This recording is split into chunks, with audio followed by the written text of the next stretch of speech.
Mechstermination Force is the latest creation from Horberg Productions, the team behind the Gunman Clive series. Megamechs have mysteriously appeared destroying civilization, and it's up to the Mechstermination Force, a group of elite soldiers, to take them down. Is this one task worth taking up, or is it best squashed by a mech? Let's find out. To best summarize Mechstermination Force, it's a combination of Contra meets Shadow of the Colossus. Throughout the game's 14 missions, you will face a different towering mech. Each mission is strictly a boss fight, so you won't be platforming through levels, but rather, the platforming is occurring with the boss fight. Each boss is gargantuan in size, and the game does a superb job of showcasing the scale of each fight. The first boss serves as a tutorial on what to expect taking these mega mechs down, but after that, be prepared for the fight of your life. You have one of 4 characters to choose from, and then must embark on your journey. Once you choose that character, that's who you'll stick with. There's no difference to the attributes, so this is purely for cosmetic purposes. You move your character with either the analog stick or D-pad, while also aiming with movement, and can crouch and lock your aiming holding down any of the shoulder buttons. You can also switch weapons with the A button, take out your baseball bat with the X button, and jump and shoot with the B and Y buttons respectively. Movement and gunplay feel very reminiscent to Contra, and that's a great thing. Luckily, unlike Contra, you do have health, so you won't be dying in a single hit. On the flip side though, that doesn't mean a whole lot, as Mechstermination Force is a truly challenging game that will test your skills. You won't be breezing through each boss on your first try, so expect to die a lot.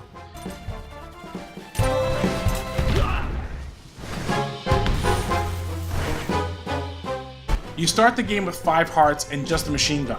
Luckily, you do have unlimited ammo on your weapons. As you complete missions, you will earn more money to spend at McShopkeep's shop, where you can buy health upgrades and new weapons. Also, McShopkeep will have new abilities for you to equip, such as gloves that let you grip onto any metallic surfaces to climb, or boost boots to double jump. The game progresses nicely in that it introduces these mechanics in later sets of bosses to keep the game fresh. Ultimately, if you find yourself having a hard time on a boss, definitely be sure to upgrade your health and weapons. Additionally, you will be able to go back and replay any missions that you've completed to try and earn more cash. There were times I found myself grinding a little bit to earn more upgrades for some of the bosses that were giving me a harder time. Each mission also ranks you with 3 stars.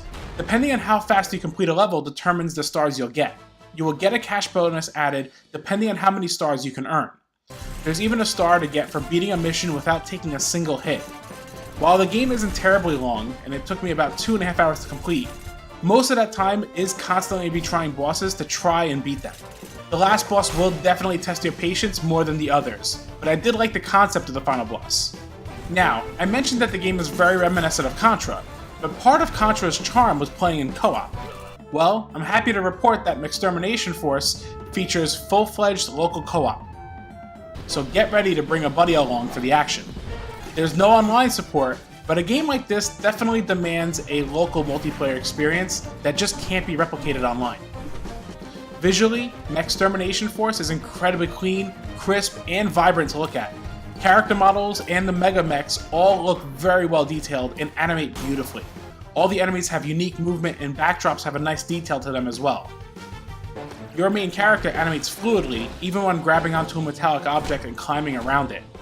And the icing on the cake, this all runs at 60 frames per second, locked.